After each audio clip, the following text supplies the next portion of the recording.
여러분, 중세시대 기사들이 갑옷을 한번 입으면 벗기 쉽지 않아서 전투 도중에 그대로 오줌이나 똥을 지렸다는 이야기 알고 계신가요? 초장부터 더러운 이야기라 좀 그렇긴 하지만 실제 역사 속에서 기사들이 입었던 갑옷은 이렇게 불편한 옷이었습니다. 하지만 이렇게 불편함에도 당시 귀족들은 이 갑옷을 꼭 입고 전쟁터로 나갔죠. 그건 갑옷이 단순히 보호구로서의 역할만 한 게 아니었기 때문입니다. 갑옷 하나 만드는데 숙련된 장인의 수천 시간이 필요했고 착용자의 신체에 맞게 완전히 맞춤 제작되었으며 경우에 따라서는 성 하나와 맞먹는 가격이 매겨지기도 했습니다. 지금으로 치면 오트쿠티르, 즉 최고급 맞춤 의상과 완전히 같은 개념이었죠.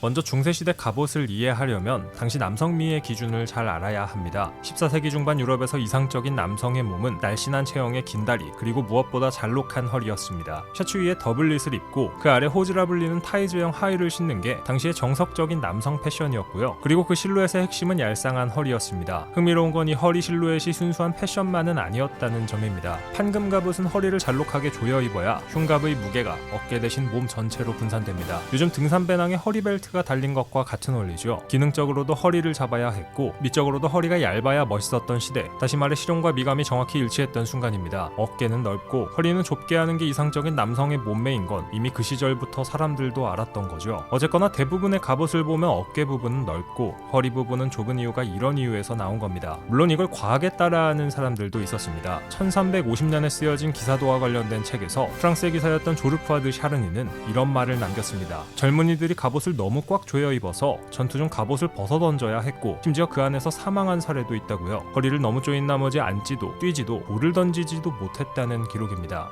갑옷의 장식 기법 이야기도 빼놓을 수 없습니다. 표면에 꽃무늬나 신화 속 장면, 가문의 문장을 새기는 애칭 기법은 당시 최고급 갑옷의 필수 요소였습니다. 그런데 흥미로운 사실이 하나 있습니다. 애칭, 즉 산으로 금속 표면을 부식시켜 그림을 새기는 기법은 사실 갑옷 장인들이 가장 먼저 개발한 기술입니다. 렘브란트로 유명해진 판화 기법 애칭이 원래 갑옷 장식 기술에서 시작된 거죠. 한마디로 예술이 갑옷에서 태어난 셈인데요. 그냥 철판으로만 갑옷을 만든 게 아니라 거기에 5만 가지 디테일을 다 넣었다는 거죠. 특히 15세기 밀라노산 갑옷은 당시 유럽 최고의 명품으로 통했습니다. 밀라노 장인이 만든 갑옷을 입는다는 건 오늘날 파리 오트쿠티르를 입는 것과 같은 의미였죠. 밀라노가 지금도 세계 패션의 중심지 중 하나라는 건 어쩌면 600년이 넘는 이 전통과 무관하지 않을지도 모릅니다. 그리고 갑옷은 금속만으로 완성된 것도 아니었습니다. 화려한 깃털 장식이나 값비싼 색채의 천, 심지어 귀걸이나 금 장신구까지 함께 착용되었는데요. 어떤 갑옷에는 특별한 행사를 위해 깃털을 꽂을 수 있는 캡슐이 달려있기도 했고 월계관이나 왕관을 갑옷 위에 그대로 얹기도 했습니다. 강철과 직물, 금속과 깃털이 하나로 어우러진 갑옷은 단순한 군사 장비가 아니라 그야말로 하나의 예술 작품이자 멋부림의 끝판왕이었습니다. 밋밋한 갑옷은 싫으니 이것저것 디테일을 추가한 건데요. 마치 자가용의 이 튜닝 저 튜닝 해보는 여러분처럼 말입니다. 알렉산더 맥퀸이나 발렌시아가, 리고엔스 같은 디자이너들이 갑옷의 구조와 실루엣을 컬렉션에 반복적으로 가져오는 것도 이 맥락에서 보면 자연스럽습니다. 갑옷은 인류가 만든 옷 중에서 가장 조각적이고 가장 구조적이며 동시에 가장 솔직한 옷입니다. 기능과 미감 사이에서 단 한 치도 타협하지 않은 옷이니까요. 이 정도면 내 스타일을 뽐내기 위한 목적으로 입었다는 거 대충 이해가 가시죠?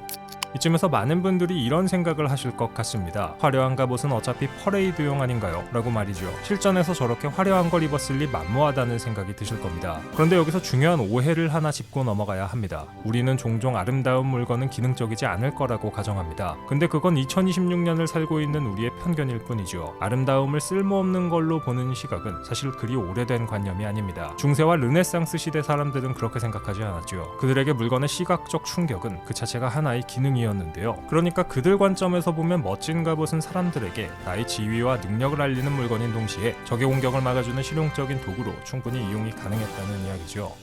다음에 박물관에서 갑옷을 마주치게 되면 잠깐 멈춰서 다른 관점에서 바라보셔도 좋을 겁니다. 이걸 만든 장인은 어떤 실루엣을 상상하며 쇠를 두드렸을지, 그리고 이걸 입은 사람은 이 옷을 통해 무엇을 말하고 싶었을지, 실용적인 목적보다 남들에게 자랑하고 싶은 목적이 더 컸을지 같은 것들 말이죠. 패션은 언제나 커뮤니케이션이었습니다. 우리가 뭔가를 몸에 걸치는 것도, 그리고 아무것도 걸치지 않는 것도 세상을 향한 메시지입니다. 중세 기사들과 르네상스 황제들도 그걸 누구보다 잘 알고 있었습니다. 아무 노력도 하지 않는 것 역시 하나의 메시지를 보내는 것처럼요. 그렇다면 오늘 여러분이 입은 옷은 과연 어떤 말을 하고 있을까요?